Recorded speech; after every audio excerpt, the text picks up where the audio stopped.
Hello, fellow story sojourners. My name is Elian J. Kildare, or EJK for short. That is a pen name and not my real name because I'm a writer and I love to discuss all things writing and storytelling. Welcome to Stories That Shaped Me, a podcast about stories across media that have impacted or inspired me in some way, both as a person and as a writer. By talking about stories I love, I hope to open up the conversation about why storytelling is an integral part of the human experience. Hello everyone, and welcome to another episode of Stories That Shaped Me. I'm Elian J. Kildare, or EJ Kildare, which is my pen name, and I'm a writer and a recent creative writing graduate from the University of Oxford. Like it says in the intro, this podcast is focused on examining stories that have had some impact or influence on me, both as a person and as a writer, and I'm going to be talking about stories across different media that strike my interest. As always, this podcast is pretty informal, and as of now, I'm working solo, so please bear with me if there's any issues, technical or otherwise, but thank you so much for being here. So in this episode, I wanted to talk about one of my favorite underrated TV gems, and that is Disney Plus and Hulu's The Artful Dodger. Now, as usual, if you haven't watched it or aren't caught up with the second season, this will contain major spoilers for the show, so please click off now and come back later.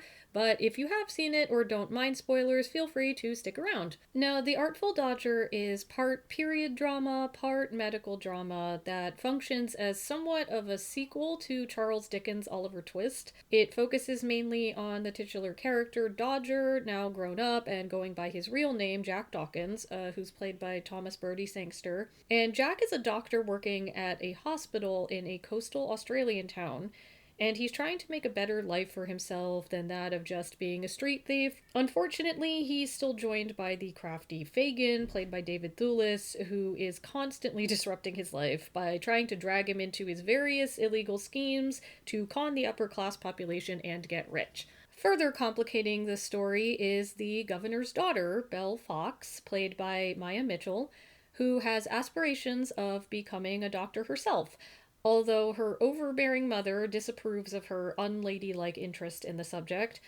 And in season 1, we see her cross paths with Jack. They initially butt heads quite a bit. There's a lot of bickering and charged banter between the two of them, which is quite fun to watch. But over time, they develop a strong mutual respect for each other, both as people and as medical scientists. And Jack takes Belle under his wing and becomes her mentor. They obviously eventually fall in love, bonding over their shared love of medicine, although this is a forbidden romance because of their class differences. And they have to navigate hiding this romance, getting away with training Belle as a doctor under her mother's nose, and also Fagin shenanigans as he attempts to sabotage their relationship at every turn. At the end of season 1, we find out that Belle has a potentially fatal heart condition, and she and Jack work together to design an unprecedented surgical procedure to save her life, which Jack does end up performing, and he does in fact save her. But unfortunately, this still doesn't win him enough favor with her family, particularly her mother, and he's also falsely accused of murdering the police captain, which obviously lands him in a lot of trouble at the close of the season. So in season 2, we pick up where we left off, and long story short, Jack basically gets off with a 2-year probation so that he can continue working at the hospital, which is overcrowded with patients and in desperate need of as much help as possible. Belle's parents reluctantly agree to spare him the news, but under the condition that he and Belle are not allowed to interact for the next 2 years. Obviously, this puts a lot of strain on their relationship, because Jack is willing to risk his life to continue seeing Belle, but Belle doesn't want to be responsible for possibly getting him killed. They also experience a lot of tension when it comes to their respective backgrounds and their different ways of doing things. Belle is much more careful and methodical and always trying to weigh the risks of doing anything, where Jack is used to constantly being on his toes to survive,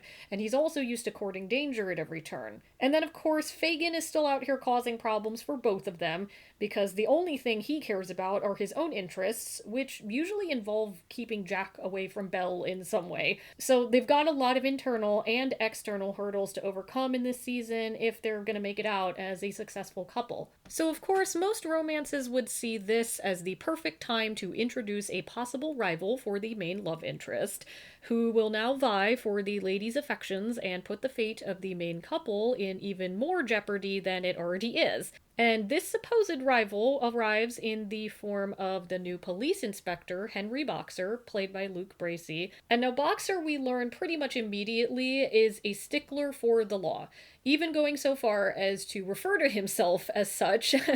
But despite his sternness, he's also a man who values fairness, truth, and real justice above all else.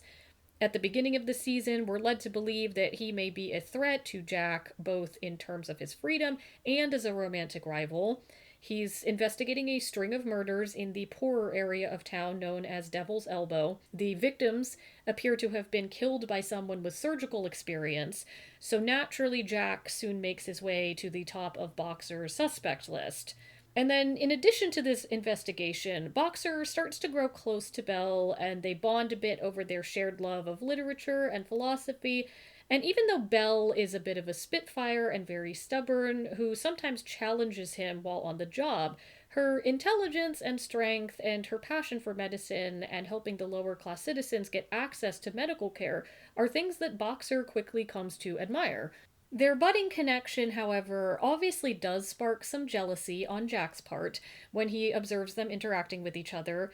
And although Boxer actually isn't very pushy about his interest in Belle, which I think sets him refreshingly apart from the vast majority of rival male love interests, her mother, Lady Jane Fox, played by Susie Porter, does take notice of it and attempts to make him an offer. Nab Jack for the murders in Devil's Elbow, thereby getting him out of Belle's life for good, and Boxer will have her approval to marry Belle instead. Now, this is where the audience kind of expects Boxer's ego, his status, which is higher than Jack's, and his desire to be with Belle to take over. We think that he's going to accept Lady Jane's offer, falsely accuse and convict Jack of the murders, and then use this opening to have Belle all to himself. Surprisingly, though, the show actually subverts this expectation, and it chooses instead to circle back around to Boxer's very solid moral code and his unwavering commitment to the truth and to getting real justice. And as much as he's interested in Belle, he's unwilling to sacrifice his integrity in order to win her over. Uncovering the truth and bringing the right person to justice are the most important things to him, and that takes precedence over his personal desires. He makes a conscious choice to stand up to Lady Jane and pretty much tell her point blank that her trying to bribe him with the promise of Belle's hand in marriage is wrong, both morally and legally, and regardless of his feelings for her, he's not going to compromise the law or his obligation to uphold it. The way I see it, this is a massive deviation from what we typically see in these love triangle type stories, where the rival love interest is usually actively competing with the primary love interest, and that competition is kind of their priority. What makes Boxer so fascinating is the fact that functionally he's in the position of the rival, and yet at every turn he chooses not to behave like one. At least not how we expect most rivals to behave. The show doesn't stop with his commitment to justice, though. When Boxer follows the trail of evidence and realizes that it doesn't lead to Jack being the murderer, instead of, again, letting his ego and his status take the lead, he backs off. He doesn't try to manipulate the evidence so he can point the finger at Jack. He doesn't act like he has the right to do so because he has a higher social standing than Jack. He just accepts that Jack is innocent, clears him, and moves in another direction. And in addition to this kind of shocking demonstration of upstanding moral character, he even goes so far as to apologize to Jack for suspecting him. Despite their differences in status, Boxer recognizes not only Jack's humanity, but also his value within the community. He may have a rough background that he hasn't quite escaped from yet, but he's trying to be a good person who cares deeply for his patients and deserves to be treated with respect both as a person and as a doctor. So instead of resenting Jack for being the object of Belle's affection, Boxer's humble enough to treat him as an equal by the end of the season and give him the respect that he believes Jack has earned. Now, to backtrack a little bit, in the midst of all of this drama, Boxer does kind of present Belle with his own offer of marriage, which is then, of course, hijacked by Lady Jane. But despite Lady Jane's machinations, Boxer's intent is pure. He genuinely likes Belle and thinks he might be able to offer her a good life where she would be comfortable and free to pursue her passion for medicine. Belle does take this into consideration, knowing that there are multiple roadblocks standing in the way of her and Jack at present, and we think that maybe she's going to start falling for Boxer and reciprocating his interest in her on the same level. But again, the show also subverts this. After Boxer apologizes to Jack, he and Belle have a conversation about his offer, and she pretty much indicates that as much as she respects Boxer, she doesn't love him in the way that she loves Jack. She's still unsure of their future, though, and Boxer, instead of pressuring her to accept his offer by selling her this idea of, oh, you'll at least be more comfortable with me, and with time you'll learn to love me, doesn't push her. He respects her feelings and actually validates them by sharing his own experience as a widower. He understands on a personal level what it's like to love someone in a way that defies all logic because his wife is gone, and yet 7 years after her death, he's still very much in love with her. So he doesn't judge Belle for her feelings at all, despite the difficulties facing both her and Jack at this point. And I feel like there's an underlying implication here that Boxer is also realizing that maybe his interest in Belle is coming less from a place of actual interest in her, but from a place of grief.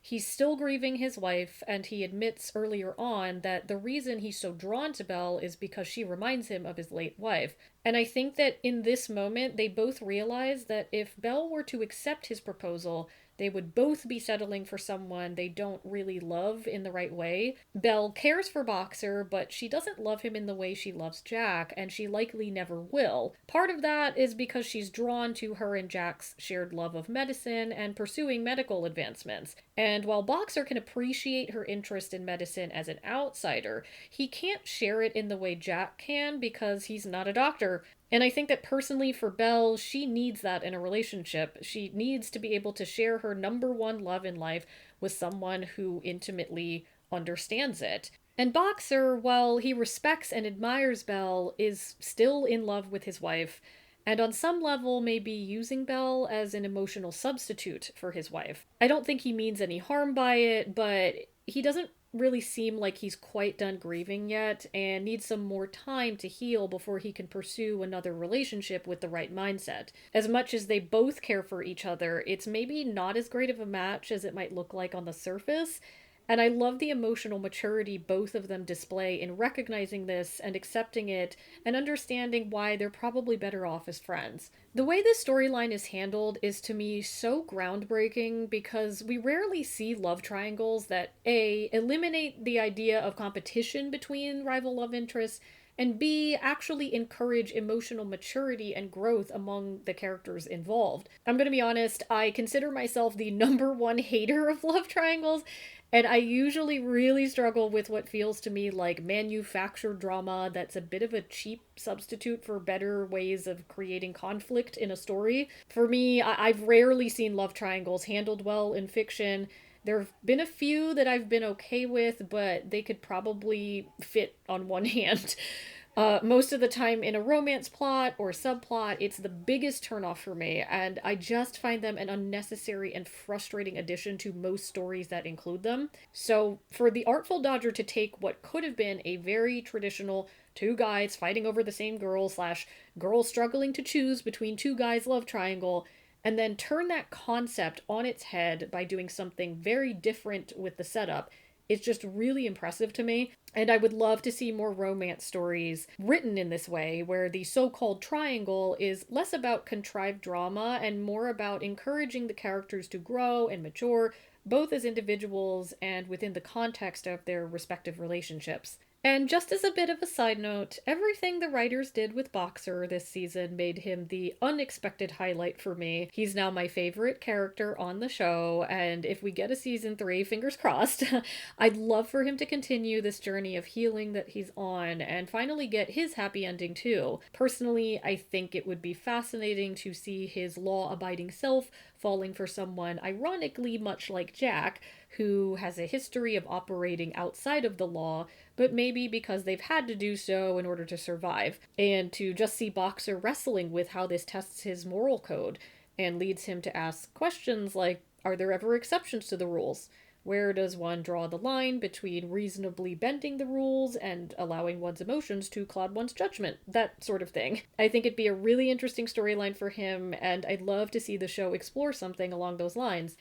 Anyway, that brings the main topic of this episode to a close, so thank you for listening to me ramble about one of my new favorite characters. So, like I do at the end of every episode, I'm gonna end with a recommendation, either a book, TV show, movie, etc., that is somewhat related to the current topic. And for this episode, I want to recommend a book called Stalking Jack the Ripper by Carrie Maniscalco. Apologies if I'm mispronouncing that has some similarities to The Artful Dodger that may be of interest to fans of the show. And I'm just going to read out the synopsis from Goodreads. 17-year-old Audrey Rose Wadsworth was born a lord's daughter with a life of wealth and privilege stretched out before her. But between the social teas and silk dress fittings, she leads a forbidden secret life. Against her stern father's wishes and society's expectations, Audrey often slips away to her uncle's laboratory to study the gruesome practice of forensic medicine.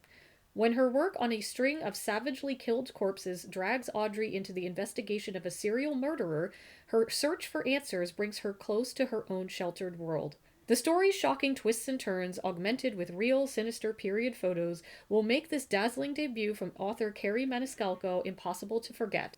So this book is the first of 4 in a young adult series, and in addition to the medical drama and the murder mystery aspect of it, the protagonists, Audrey Rose Wadsworth, and her partner in crime investigation, Thomas Cresswell, have a very similar dynamic to Belle and Jack. There's a lot of bickering, banter, flirting while performing medical procedures, or in this case, forensic investigations and autopsies.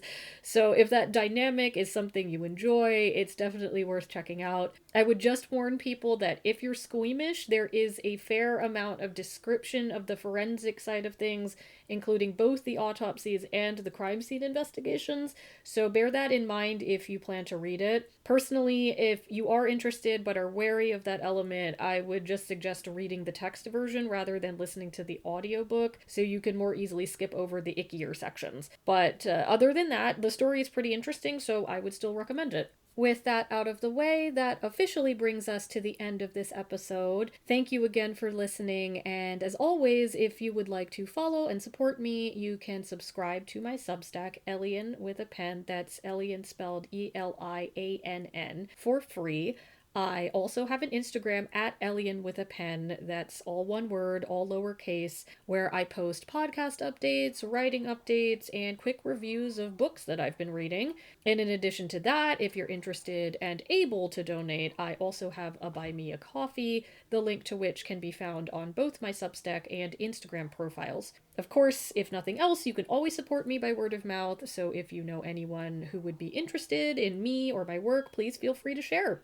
Anyway, that's it for now, so thank you all for listening, and I will see you in the next episode. Bye! The intro and outro music is Tropical Summer by Top Flow on Pixabay. The cover image for this podcast is taken from Carol Malmeda 03 on Pixabay and edited in Canva.